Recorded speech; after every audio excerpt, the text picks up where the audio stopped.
It's the Brad and John Show. The Brad and John Show for I was going to say Tuesday, but it's Wednesday, July 30th, 2025. This is the B Block, which means we start at right around 7:20, a little bit late this morning. And John, what do we do in the B Block? What's the B Block now? We do. It's time for Brad's Top 3. It's time for Brad's Top 3. You do a pretty good job at that. Matter of fact, you're even on the right key. I can't believe that. It is time for Brad's Top 3. And moving right along, what do we start with, John? We start with it's number 3. It's number 3. This is not a local story, but the earthquake situation in Russia. The tsunami alert. I don't know if you've heard this. For those of you listening to the future, by the way, we do this show live from 7 to 8 o'clock. That's why I always mention the date, July 30th. Just had a late last night, early this morning, depending upon which side of the international date line you're on. One of the largest earthquakes in recorded history, like I think an 8.8 on the Richter. And the entire West Coast, including Alaska, and that's not on the West Coast, but Hawaii, are on alert for the tsunami alert. You know, up until about 20 years ago, I never heard of a tsunami. Have you ever? Did you know what tsunamis were all along, John? Yeah, I had heard of them, I think. And that surprises me, Brad, because you took meteorology classes at Mississippi State. Yeah, but that wasn't really, I mean, I didn't go long enough in the course to get the tsunami thing. But the crazy part of this is that you look at these situations with the tsunamis, and it can be really scary because of the fact that you've seen some of probably the classic example was the one that hit Japan and knocked out the I can't remember the name of the nuclear reactor, and it swamped the nuclear reactor. We had all the kind of stuff. This is some serious stuff. And what's crazy about this is what I'm really disappointed in so far. I've not heard anybody connected to global warming. Have you anybody? No, you're right. That's surprising, Brad. Right? Nobody said it's because Al Gore hasn't come out and said, "Well, it's because of the fact that the hockey stick effect. That's what happens with tsunamis." I don't know. I think that the main thing. I mean, we think that most of this came from Ukraine, right? Like of the billions that we've sent there, they were able to manufacture a tsunami into Russia. I think the biggest news from story number 3 is that for the first time since we've done the show, you pronounced nuclear correctly. What did I say? Nuclear. How do you pronounce it? You do not pronounce it nuke-you-lar. Okay, John. But you got it right today, Brad. Do me a favor. Pronounce M-I-L-K. Malk. And pronounce R-O-B-O-T. Robot. Okay. Someone the other day... Do people pronounce robot incorrectly? Someone the other day pointed out that I call it a robot. A robot. A robot. A robot, not a robot. Well, that's what you call your AI girlfriend, Brad. You call her robot. That's because I think that's quite misogynistic. That's because she went to MIT and she was in the rowing team there. That's why I call her a robot. Okay, we ready for number 2? Yeah, give it to us, Brad. It's time for Brad's number 2. And we have to sing it twice. It's time for Brad's number 2. Dr. Sam Page is in a little bit of trouble, John. I'm surprised this didn't make the top 3 with you. Why? And yeah, I'm glad you brought that up, Brad, because why wouldn't it be in John's top 3? Because it's local? Is that why? Because it's in St. Louis? Because as we've discussed since day one on 11/20/2023, on johncombest.com, I do not link to stories about county government. Now, when it involves the Missouri Attorney General, it might get a place on my website, but I'm certainly not going to include it in the top 3, Brad, because it's not about Missouri politics. Go ahead, Brad. But it does involve the Attorney General because... And you know what I love, Brad? It does, Brad. So listen to my full point. I just said I have a link to it on my website. What I do love, and I think this is instructive for the young men who listen to our show, Brad, I sent someone a screenshot from our YouTube stats, and it said that in the last 90 days, 100% of our YouTube viewers are male. So when I say that we advise young men on stuff, young men, when you start off with a project, like I began johncombest.com in October of 2001, people will come to you with nonsense about what your website or your project should include. The Brad Hildebrands of the world will say, John, there was a great article about spaghetti. Brad, we're not a food website. Yeah, but a lot of Italians on the Hill eat spaghetti. You should link to it. Thanks, Brad. Good. That's helpful. Anyway, get into your point about Sam Page, Brad. John, you know what you've just done?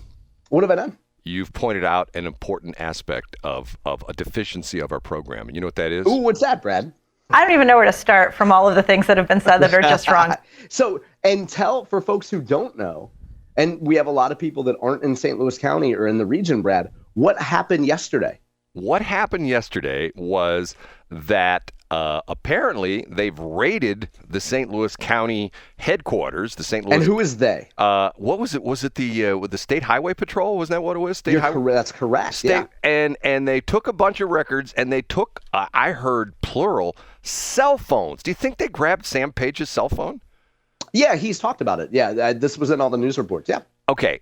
The deal on this was it Proposition B? Was that the thing about the fact? That's correct. Yep. And as I understand it, and I listened to Jane Duker yesterday. Did you hear her yesterday when she was on 97.1? I did not know. She gave a great explanation of this, that essentially the county, you're not allowed, and I don't know if this is just true with St. Louis County. It's probably something in most counties. It's everywhere. You can't. If there's something on the bill or there's a proposition or something on the election, like, a levy or something like that, that the people involved in it from the county level cannot officially take a stand, and they can't actively campaign, and they can't use county funds to promote their viewpoint. They can give informational, talks and things like that, but they can't say, vote no on Prop B, which is exactly what Sam Page said. He said, vote no on Prop B, and he used a lot of county money and stuff like that. So essentially, he's violated the law, isn't that? Or allegedly violated the law, right, John? Yeah, so that's the allegation. And to be clear, I think everybody's gotten mailers. The people who choose to listen to our show, I think, know this. You've gotten a lot of mailers from your county or from your local school board that encourages a vote for a proposition, but they can't use district money for that. Right. So they say, here's all the wonderful things that could happen, but they don't say vote yes. And so the allegation against Sam Page is that a series of mailers, I believe it was a series, I got multiple in my mailbox, but that the county was using its money and very clearly making a case against Proposition B. And what Bailey is looking at is who else was involved. And to be clear, to be very clear, because I think it's important, this is on the official side of county government. This is not on any of Sam Page's campaign activities. There was a separate campaign that was to oppose this. So that's not what's being looked at. It's the county using taxpayer money to campaign against this. And like you said, you get those things in the mail from the school district, or not necessarily from the school district, but the ones that actually do a call to action. If you look in the bottom, it's usually Citizens for Protecting Our Schools. It's usually some kind of a PAC or something like that that's been formed. People throw money into. Am I correct on that, John? You're absolutely right. And it will say, for only 1/1,000,000th of a cent, we can get a new swimming pool in the high school, a new baseball field. Right. 1/1,000,000th of a cent. Okay, so the crazy part about this is that I don't get the whole Sam Page thing. Is he just trying to be a jerkazoid? I mean, there's so many things that you look what's going on in St. Louis County, and I think the thing that bothers me, once upon a time, I lived in St. Louis County. And you looked at the city and you go, oh, and look at all the crazy crap that's going on in St. Louis City. And you go, hey, we've got a pretty good government here in St. Louis County. What happened to those days, John? Yeah, that's a good question, Brad. We're long past the days of a Buzz Westfall. And I just think at a certain point, I think the frustration from a lot of Sam Page critics is you see mini scandal after mini scandal after mini scandal, or what some might call a medium-sized scandal after scandal, and there doesn't seem to be any repercussions. Now, you could say that in this most recent election last year, Sam Page's favored candidates all lost. His hand-picked candidates lost. So he no longer has a majority of folks favorable to him on the St. Louis County Council. The other thing is, if you're Sam Page, and I know that you are very anti-retirement, Brad, but if you're Sam Page and you've made a ton of money and you've been in county government and a job where a lot of people are really mad at you, at a certain point, do you say, maybe I've had enough, and then maybe on the way out, I'll twist the knife at people who don't like me before I step away? I don't have any idea, Brad. I just think that at a certain point, if you're Sam Page, you look at all this and you say, I got a ton of money. I have an attractive wife. Why don't I just leave this whole thing and go spend time having fun as I enter the sunset of my time here on Earth? I have a friend of a friend, and this is not someone I know. I don't know this doctor directly, but I have a friend of a friend that knows a doctor that was in the same practice as Sam Page. And the interesting thing was, they said when they had meetings, the financial meetings about their practice and things like that, that Sam Page was always the one who was the most indecisive. He was the one that was, well, I don't know. Maybe I don't know. We should do that.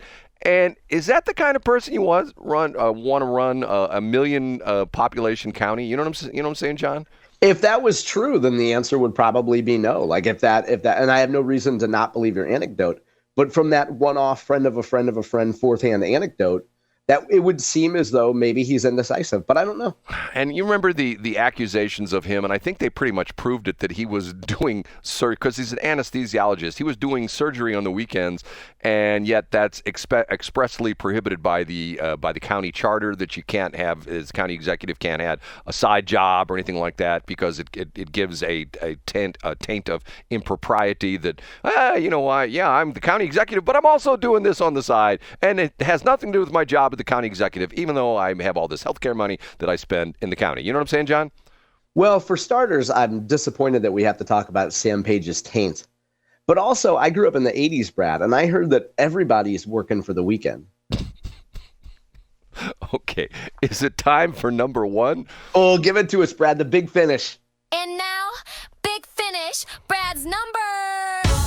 John, I had a different number one, but you sort of shamed me into silence in your top three when you brought up... Oh, wait a minute. Is it something that we most recently discussed on June 10th, and we had probably our best argument in the history of the Brad and John show?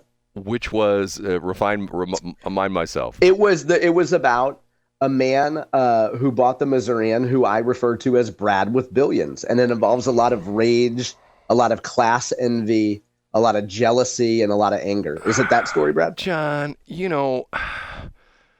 Bill Miller Jr. should be a politician, although he was. Remember what he did? I think he was involved with Steve Stenger. Wasn't he involved with Steve Stenger, John? I believe that he was part of that operation. Yeah, and didn't he go to jail for a while, John? I don't think Bill Miller went to jail. No, Bill Miller Jr. went to jail, John. Trust me, he went to jail. Okay, well, if you asked the question, I didn't know. Okay. See, what's frustrating to me is having the radio station for a long time in Washington. Unfortunately, I was on the receiving end. I can tell you an example of crazy stuff with the Washington Missourian that and not all that long ago, they were still firmly convinced that the internet was like a flash in the pan. And by the way, you said something incorrectly, and I don't mean to ever correct you, but you said the Missourian was on Wednesday and Sunday. They actually publish on Tuesday and Thursday, and the editions come out on Wednesday and Friday. And the big edition was... Oh, wow. I didn't know that. Okay. Yeah, the big edition was the Friday edition. Okay. I went to Wikipedia, so Wikipedia is incorrect about that. Thanks for correcting Wikipedia, Brad. Yes. Wednesday, the paper's on the newsstand on Wednesday and Friday's the big paper. Let's say something happened on Saturday afternoon. Then you should, like a normal person, go to the emissourian.com and see what's happening. And there would be a headline of the event that happened. Let's say it was a big accident or like a big building fire or something like that. And it would say like, the so-and-so building caught fire. Wait till we'll have the complete story in Wednesday's edition of the Missourian. It's like, yeah. Okay, they have the information, but they're not going to put it on the website because you have to wait for the paper to come out on Tuesday night, Wednesday morning. Get what I'm saying, John? I do get it, yeah. So, and part of your do you have any other qualms with the Missourian? So you said a long time ago they didn't embrace the internet. Well, then they did, and there was a funny thing about the internet was that they did everything because they were on Macintosh systems. And they published. And how many decades ago is this, Brad? Oh, I don't know. I mean, they for all I know, they still might be on it. But the interesting thing was they did all the ads on their website in Flash, and the problem with that is, John, having an iPhone. Remember back in the day, if you had an iPhone for a long time, John? Yeah, probably like maybe 15 years. Do you know the quirk with an iPhone and Flash? No, I don't. Will it not work? Flash will not show up on an iPhone. So Okay. if you bought an ad on the Missourian, and the people who had iPhones would not see the ads, because this goes back to a fight with Steve Jobs and the guy at this time, I think the company was Macromedia that owned Flash. Steve Jobs essentially said, Flash sucks and we're not going to recognize Flash. So if anything was done in Flash, and if you brought it up on your iPhone, your Mac, or anything like that, it was like it just didn't exist. In other words, the way it worked with the Macintosh, if it was online, it was gone. It was like it wasn't there. And if you looked at it on like a, back in the day on like a regular desktop, there it was. Or if you looked at it on your Android phone, you saw the ad. But if you looked at it on your iPhone, the ad was missing.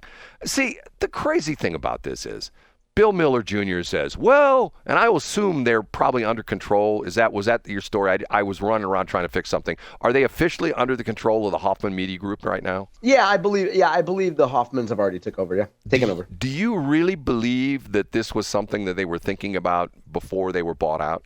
Oh yeah, absolutely. Brad, if you're in the newspaper industry, every time you publish a newspaper, you probably lose money on the print piece of it. And you probably have actual business people, not fantasy old-timey people that say, remember when the Missourian was 7 days a week? Oh, I used to go to Hillerman. But you have actual successful business people who look at that and say, okay, we lose money every time we print a paper. Let's eliminate print. And then somebody says, okay, maybe we'll just do it 1 day a week. And they say, okay, for 2025 and through 2Q of 2026, let's print a paper. And then let's kill the print edition by the end of 2026. Okay, you believe that. John, we're going to finish up this segment right here. I have a lot more to say, but I won't. All I'm going to do is I'm going to tell a story that having the longtime radio station in Washington, and to the point where if I cured cancer, it wouldn't be in the Missourian because, in fact, I was competing media outlet. But all I'm going to say now is, and this probably will not be in the Missourian anytime soon, but I'm officially announcing right now I've signed a contract with one of the largest golf course developers in the country. No, are you going to make it a 4-hole golf course or something wrong? Remember when the Hoffmans got it wrong? I'm going to put in a 12-hole golf course on the crap transmitter site. Oh, they got it wrong one time in a presentation, Brad. No. What dummies. They don't know anything about business. No. They didn't get it wrong in the presentation. They were actually going to build a 12-hole golf course. That was, I swear to God, John, that was this deal. They were going to build a 12-hole golf course. I'm on your side forever, Brad. It would kind of be like somebody finding an error on one of your websites and nitpicking that, right, Brad? No, there are no errors on my websites. What are you talking about? I know that. Hey, you're listening to the Brad and Bronjon show. Okay, it's John. I'm only firing on a few cylinders this morning. I'm sorry. I'm going to lay off in C block, Brad. I will lay out a little bit.